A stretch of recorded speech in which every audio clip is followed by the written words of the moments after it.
सुप्रभात बेटा। आज अपना हिंदी व्याकरण का एक बिंदु रहेगा जो कक्षा 9वीं और 10वीं दोनों के पाठ्यक्रम में है, और वो बिंदु है अपना समास।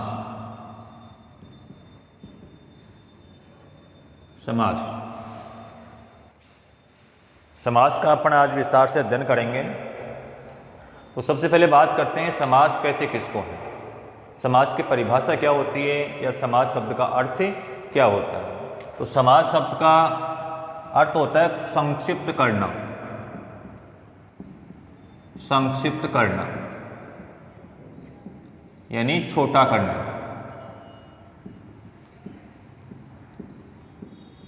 समास शब्द का अर्थ क्या होता है, संक्षिप्त करना या छोटा करना। बड़ा वाक्य है, उस बड़े वाक्य के बीच की विभक्ति को उठाकर उसको छोटा करना क्या कहलाता है, समास कहलाता है।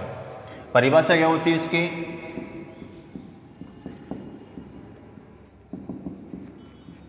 दो शब्दों के सार्थक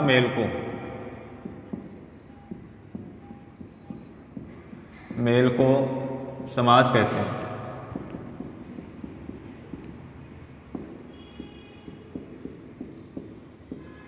दो शब्दों का सार्थक मेल क्या कहलाता है, समास। और दो वर्णों का मेल क्या कहलाती है, संधि कहलाती है। समास और संधि में अंतर होता है कि समास में शब्दों का मेल होता है, जबकि संधि में वर्णों का मेल होता है। तो दो शब्दों का जो सार्थक मेल होगा वह क्या कहलाएगा, समास। या दो शब्द या दो वाक्यों के बीच की जो विभक्ति को हटाकर के जो शब्द बनाया जाता है वह भी क्या कहलाता है, समास कहलाता है। अब कैसे, जैसे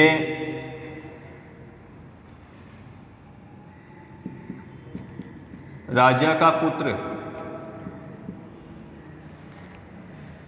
इसकी विभक्ति है, इसकी विभक्ति को उठा दिया और इसकी विभक्ति को उठाकर क्या बना दिया, समास, राजपुत्र। तो ये तो क्या है, समास। और ये क्या है, सामासिक विग्रह। सामासिक विग्रह, विग्रह का मतलब तोड़ना। ये सामासिक पद है और ये सामासिक विग्रह है। ठीक है, अब आगे देखते हैं समास के प्रमुख भेद। अब समास कितने प्रकार का होता है, तो देखो समास के प्रकार, समास के प्रकार। और समास के कितने प्रकार हैं, 6 प्रकार हैं, 6 प्रकार। समास कितने प्रकार का होता है, सामान्यतः 6 प्रकार का समास होता है। पहला समास अव्ययी भाव समास,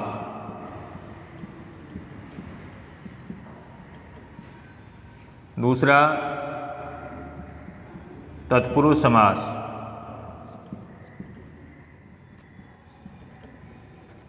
तीसरा कर्मधारय समास,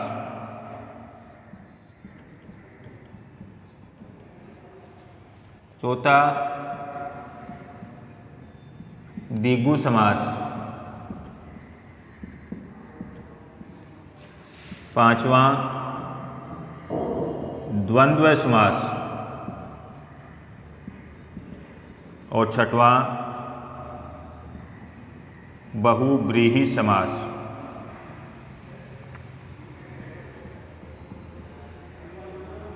तो सामान्यतः समास के कितने प्रकार हो गए, 6 प्रकार हो गए। अव्ययी भाव समास, तत्पुरुष समास, कर्मधारय समास, द्विगु समास, द्वंद्व समास और बहुव्रीहि समास। तो सामान्यतः समास के 6 प्रकार हो गए। और पद के आधार पर जो समास होता है, पद के आधार पर जो समास होता है वो होता है 4 प्रकार का। पद के आधार पर कितने प्रकार का होता है, 4 प्रकार का। पूर्व पद प्रधान समास, उत्तर पद प्रधान समास, दोनों पद प्रधान समास और दोनों पद अप्रधान समास। तो पद के आधार पर कितने प्रकार का होता है, 4 प्रकार का होता है। और सामान्यतः समास कितने प्रकार का होता है बेटा? 6 प्रकार का। सामान्यतः समास कितने प्रकार का होता है? 6 प्रकार का समास होता है। यहां तक आ गया समझ में? सामान्यतः समास 6 प्रकार का होता है। अब एक एक समास को अपन देखेंगे।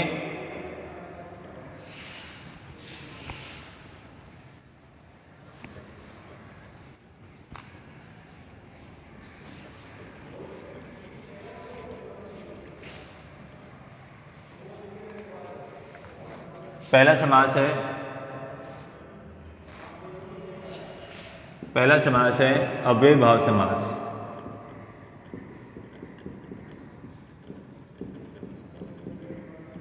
परिभाषा क्या होती है? वह समास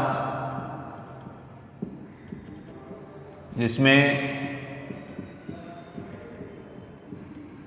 पहला पद अव्यय हो,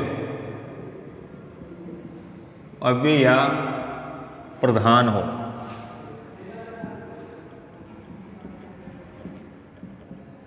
उसे अव्ययी भाव समास कहते हैं।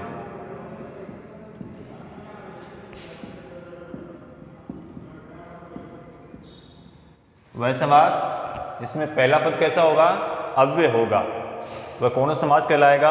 अव्यय भाव। अव्यय का मतलब होता है अव्यय, ए धन्य व्यय। व्यय का मतलब खर्च करना। ए का व्यय जो खर्च नहीं किया जा सकता, जो खर्च नहीं किया जा सकता वो क्या कहलाता है? अव्यय। यानी जिस शब्द को हम तोड़ नहीं सकते हैं वो क्या कहलाता है? अव्यय शब्द कहलाता है। तो अव्यय भाव समास जिसके अंदर पहला पद कैसा होगा?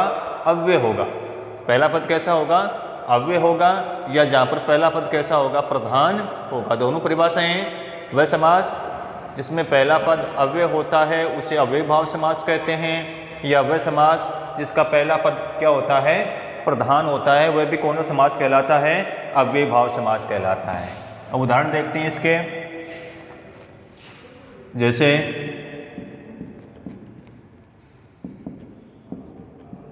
यथाशक्ति,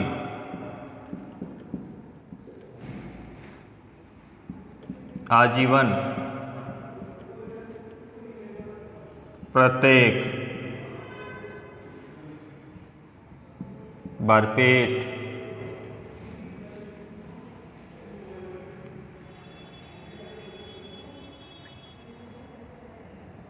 बेपरवाह है। अब यथाशक्ति, शक्ति के अनुसार, शक्ति के अनुसार। आजीवन, आ है वो अव्यय शब्द है, जीवन भर,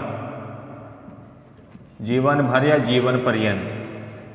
प्रत्येक, एक एक। भरपेट, पेट भर। बेपरवाह है, बिना परवाह। तो वह समास जिसका पहला पद कैसा होगा? अव्यय होगा, उसे अव्यय भाव समास कहते हैं। जैसे बेकार है, प्रतिदिन है, बेकार है, प्रतिदिन है। बेकार का मतलब बिना काम का।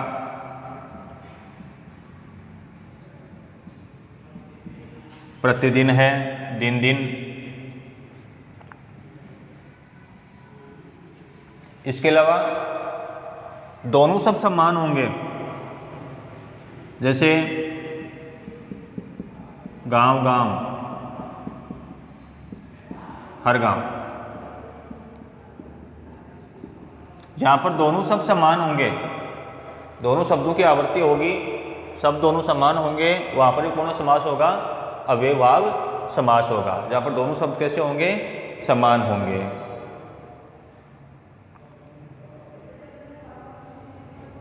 ठीक है, ये अपना पहला समास हो गया। अव्ययभाव समास।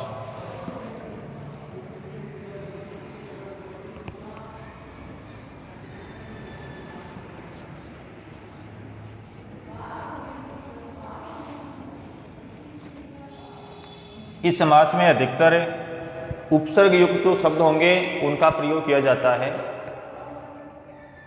अधिकतर उपसर्ग के जो शब्द हैं वो कौन से समास के उदाहरण हैं? अव्ययभाव समास के। दूसरा है तत्पुरुष समास।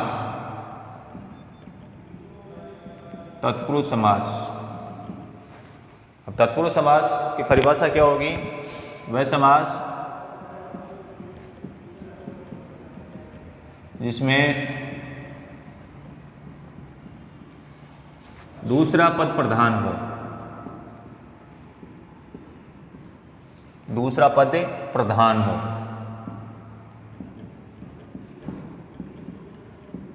उसे तत्पुरुष समास कहते हैं।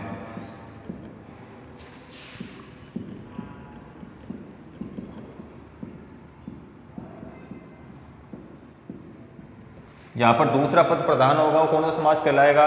तत्पुरुष समास। जहाँ पहला पद प्रधान होगा वह कौन सा समास कहलाएगा? अव्ययभाव समास। तो इनको इस प्रकार से अपन को याद करना है, पहला पद प्रधान अव्ययभाव, दूसरा पद प्रधान तत्पुरुष समास।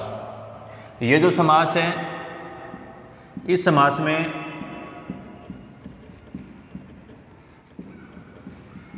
में कर्ता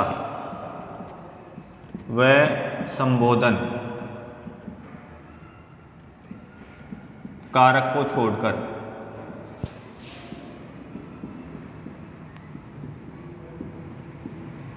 शेष 6 कारकों का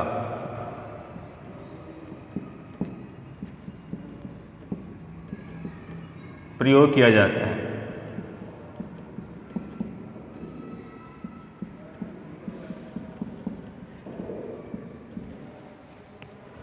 इसमें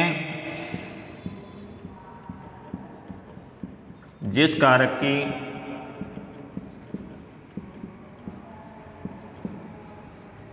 विभक्ति का लोप होता है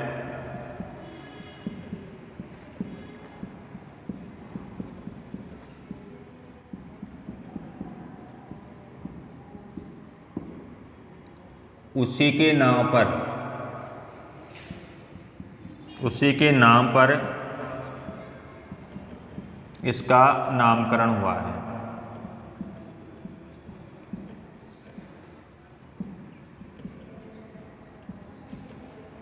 दूसरा पद प्रधान होगा वह तत्पुरुष समास कहलाएगा। और तत्पुरुष जो समास होता है उस तत्पुरुष समास में 6 कारकों का प्रयोग किया जाता है। वैसे कारकों की संख्या कितनी होती है? 8 होती है। कारक कितने प्रकार के होते हैं? 8। लेकिन उनमें से पहला कारक कर्ता कारक और अंतिम कारक संबोधन कारक को छोड़ दिया जाता है और शेष जो 6 कारक हैं उनका प्रयोग तत्पुरुष समास के अंदर किया जाता है। अब इसमें जिस कारक की विभक्ति का लोप होगा उससे पहले वही कारक लगा दिया जाएगा। जैसे है अभी मैंने बताया कि जैसे राष्ट्रपति इसका समासिक विग्रह क्या होगा? राष्ट्र का पति। अब ये का कौन से कारक का विभक्ति चिन्ह है? संबंध का है। तो समास का नाम क्या हो जाएगा? संबंध तत्पुरुष समास। संबंध तत्पुरुष समास। यानी जिस कारक की विभक्ति का लोप हो जाएगा उसी के पहले उस कारक का नाम लगा देंगे। जैसे अधिकरण का हुआ तो अधिकरण तत्पुरुष समास हो जाएगा, कर्म का हुआ तो कर्म तत्पुरुष समास हो जाएगा। इस प्रकार तत्पुरुष समास के अंदर आपके 8 कारकों में से 6 कारकों का प्रयोग किया जाता है। अब जैसे मान लो पहले देखते हैं एक समास अपन।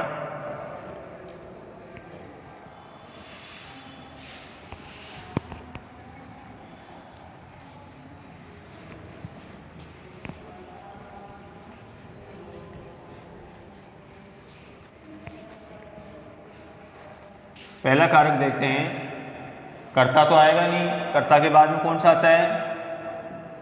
कर्म। तत्पुरुष समास, कर्म तत्पुरुष समास। उससे पहले मैं आपको एक बार कारक और विभक्ति चिन्ह बता देता हूँ। कारक और विभक्ति चिन्ह।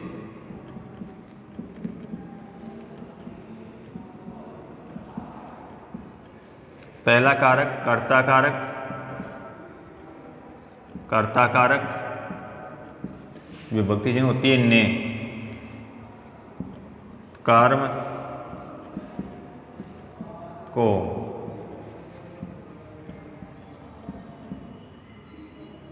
करण से द्वारा के अर्थ में,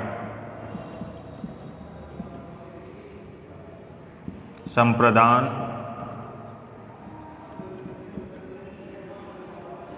के लिए,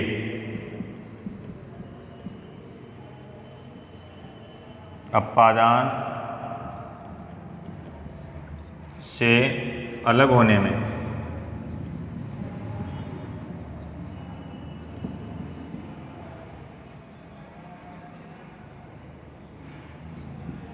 संबंध का के की, अधिकरण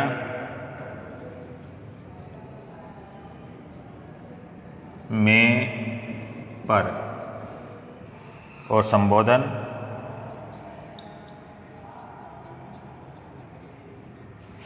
है अरे। ये आपके 8 कारक हैं और उनकी विभक्ति चिन्ह है। अब देखते हैं अपन एक एक कारक। सबसे पहले कर्म तत्पुरुष समास।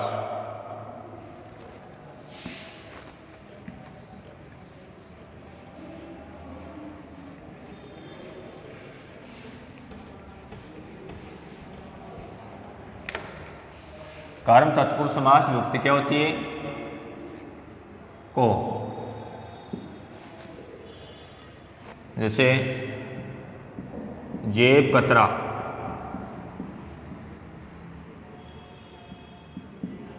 गगनचुंबी,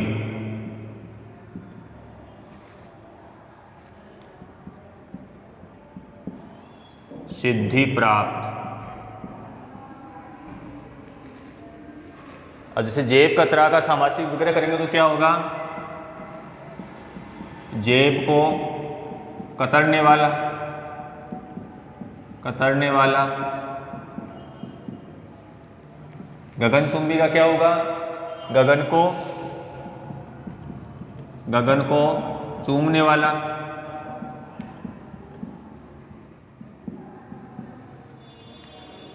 सिद्धि प्राप्त, सिद्धि को प्राप्त। तो इसमें कौन से कारक की विभक्ति चिन्ह हुई है? को। अब को कौन से कारक की विभक्ति चिन्ह है? आपके कर्म तत्पुरुष समास की।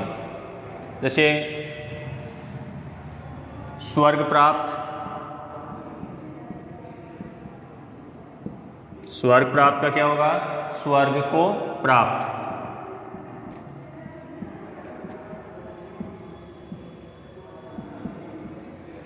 इस प्रकार इसमें को कारक की विभक्ति का लोप हुआ है, इसलिए ये कौन सा है? कर्म तत्पुरुष समास। ठीक है। जैसे वनगमन, और वनगमन का क्या होगा? वन को गमन। वनगमन का क्या होगा? वन को गमन। तो ये कौन सा हो गया आपका? कर्म तत्पुरुष समास।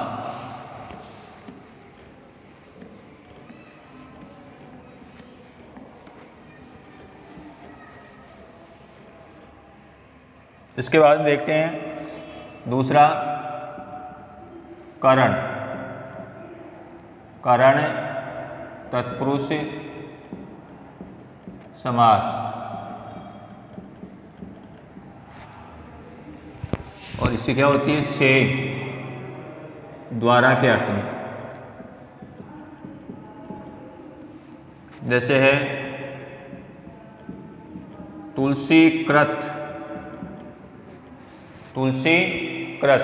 तुलसी कृत का क्या होगा?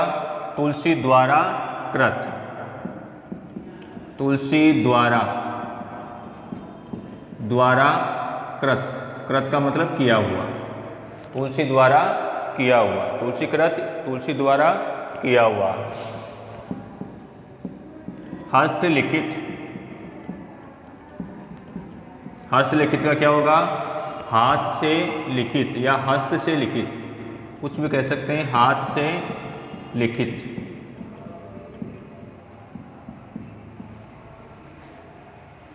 हस्तलिखित, हाथ से लिखित कह सकते हैं। रेखांकित, इसे कहते हैं रेखांकित,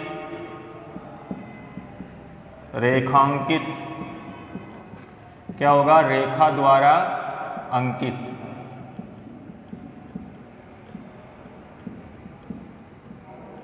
रेखा द्वारा अंकित, रेखांकित, रेखा द्वारा अंकित। भावपूर्ण, भाव से पूर्ण, क्या होगा? भाव से पूर्ण। तो इसमें कौन सी कारक विभक्ति का लोप हो रहा है? से का, और से किसके अर्थ में आ रहा है? यहाँ पर द्वारा के अर्थ में आ रहा है। जैसे पद दलित, पद दलित का क्या होगा? पद से दलित, पद से दलित। तो इसमें से किसके रूप में आ रहा है? द्वारा के रूप में से यहाँ पर आ रहा है। प्रकाशयुक्त, प्रकाशयुक्त क्या होगा? प्रकाश से युक्त, प्रकाश से युक्त। तो ये कौन सा हो गया आपका? कौन सा हो गया बेटा? करण तत्पुरुष समास, करण तत्पुरुष समास हो गया। और भी बहुत सारे उदाहरण अपन देख सकते हैं, जैसे शोकाकुल है, शोक से आकुल,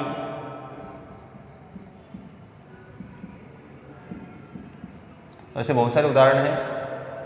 अगला अपन समास देखते हैं, तीसरा। समझ में आ गया होगा?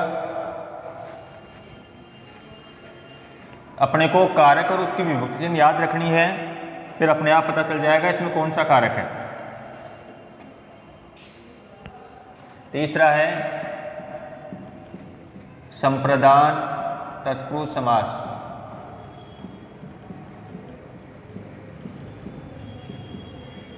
और संप्रदान तत्पुरुष समास विभक्ति चिन्ह क्या होती है? के लिए।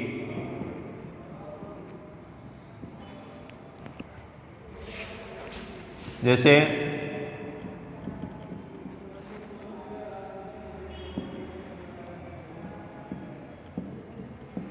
गुरु दक्षिणा,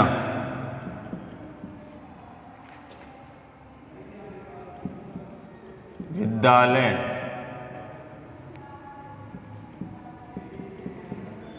रसोई घर, स्नानागार। देखते हैं गुरु दक्षिणा, समासी विग्रह क्या होगा? गुरु के लिए दक्षिणा, गुरु के लिए, गुरु के लिए दक्षिणा। विद्यालय, विद्या के लिए आलय, आलय। और आलय का मतलब क्या होता है बेटा? घर। विद्या के लिए आलय, विद्या के लिए घर। रसोई घर, रसोई के लिए घर। स्नानागार, स्नान के लिए आगार, स्नान के लिए आगार। और आगार भी किसको कहते हैं? घर को। स्नानागार भी क्या होता है? घर के लिए आता है। और भी बहुत सारे उदाहरण हैं, जैसे सत्याग्रह, सत्याग्रह क्या होगा? सत्य के लिए आग्रह, सत्य के लिए आग्रह, सत्य के लिए आग्रह। दान पात्र, क्या होगा दान पात्र का? दान के लिए पात्र।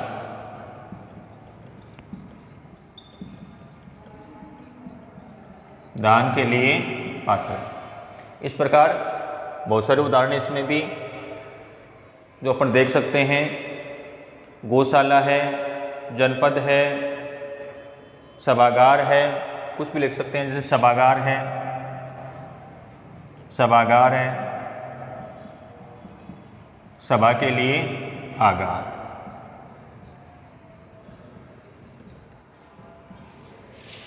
आगार, ठीक है। ऐसे बहुत सारे उदाहरण ले सकते हैं। अगला अपन जो समास देखेंगे बेटा,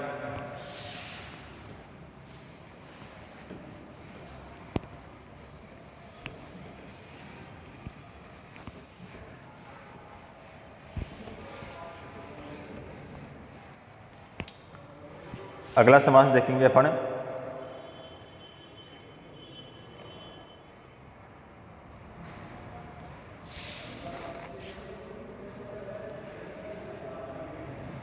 अपादान। अपादान तत्पुरुष समास। और इसमें कौन से विभक्ति का लोप होगा? से। और से किसमें? अलग होने में, अलग होना। अब से करण से भी आ रही थी, करण में भी से आ रही थी, लेकिन वहाँ द्वारा के अर्थ में थी। और अपादान के अंदर से का प्रयोग किस में आएगा? अलग होने में आएगा। जैसे हैं देश निकाला। अब देश निकाला, इसका समासिक विग्रह करेंगे। देश से निकाला, देश से निकाला। अब से है वो करण में भी से आ रहा है, और आपके अपादान के अंदर भी क्या आ रहा है? से आ रहा है। लेकिन यहाँ पर से का प्रयोग किस अर्थ में हुआ है? अलग होने में। से का प्रयोग किसके अर्थ में आ रहा है? अलग होने में, और वहाँ जुड़ने में या द्वारा के रूप में आ रहा है। तो इस चीज़ का अपन ध्यान रखेंगे। पथ भ्रष्ट, पथ भ्रष्ट, पथ से भ्रष्ट। पदच्युत,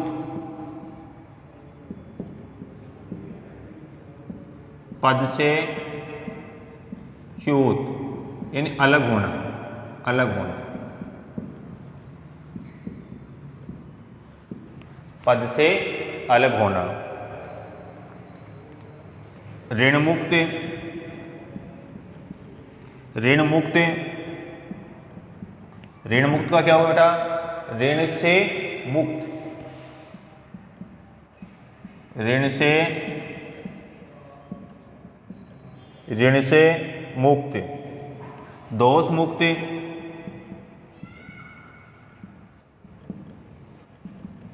दोष से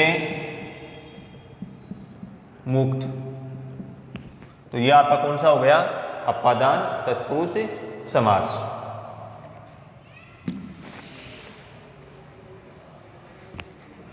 अपादान के बाद में आता है आपका अगला समास। इन तत्पुरुष में केवल आपको विभक्ति चिन्ह का ध्यान रखना है। फिर आता है पांचवा, संबंध तत्पुरुष समास। और इसकी विभक्ति चिन्ह क्या होती है? का, के, की। जैसे राजपुत्र,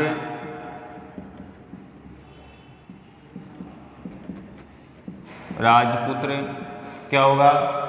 राजा का पुत्र।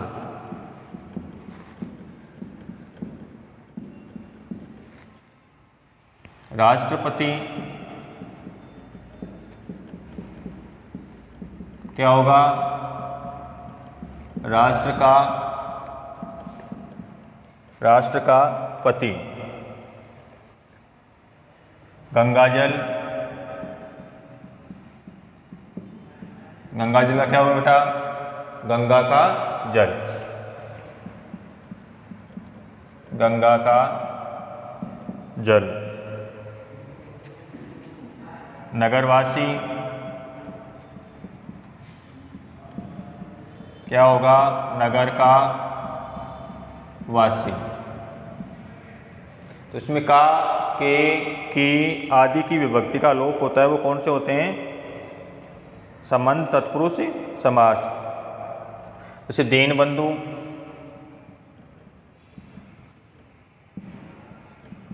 दीनू के बंधु।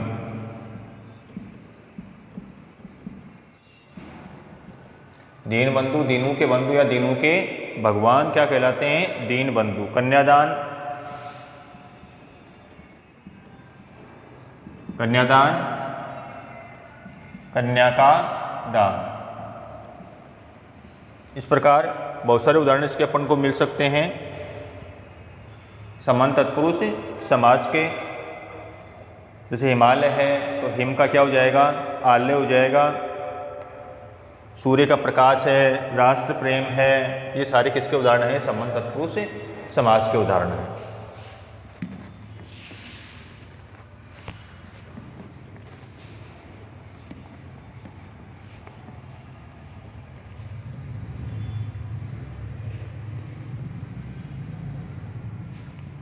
आता है अधिकरण छठवां,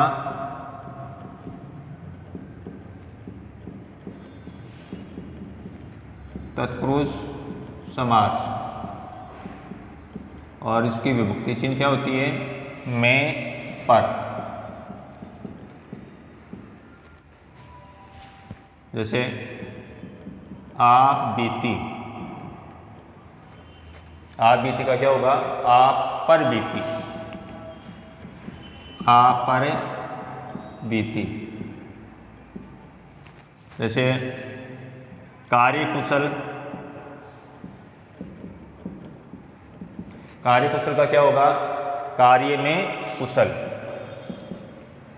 कार्य में कुशल, कार्यकुशल, कार्य में कुशल। जैसे नरश्रेष्ठ, नरश्रेष्ठ का क्या होगा? नरु में श्रेष्ठ। मनुष्यों में श्रेष्ठ होता है उसको क्या कहते हैं? नरश्रेष्ठ कहते हैं। शरणागत, शरणागत क्या क्या होगा? शरण में आगत, शरण में आगत, आगत का मतलब आया हुआ। ये आपका तत्पुरुष समास हो चुका है। अधिकरण तत्पुरुष समास, जिसकी विभक्ति क्या होती है? में और पर होती है। ठीक है बेटा, आगे जो अपने 4 समास बच गए हैं वो अगले वीडियो में अपन उनको देखेंगे। जय हिंद, जय भारत।